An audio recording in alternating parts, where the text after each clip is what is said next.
Hi friends, ఈరోజు event చేస్తున్నాం. చూడండి ఈరోజు ఐటమ్ మీద ఒకసారి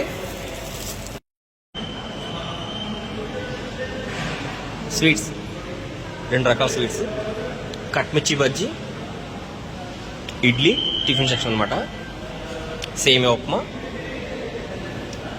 దీంతోపాటు బిర్యానీ, బాస్మతి రైస్ బిర్యానీ, ఉల్లి చట్నీ, పన్నీర్ జీడిపప్పు కర్రీ, టిఫిన్లోకి కొబ్బరి చట్నీ, అల్లం చట్నీ, బొంబాయి చట్నీ, వేడివేడి పెసరట్టు ఉప్మా, దోశలు లైవ్, వేడివేడి ఆనియన్ దోశ, కారం దోశ, లైవ్ పూరి కూడా ఉంది. ఇది వేడివేడి లైవ్ పూరి అనమాట.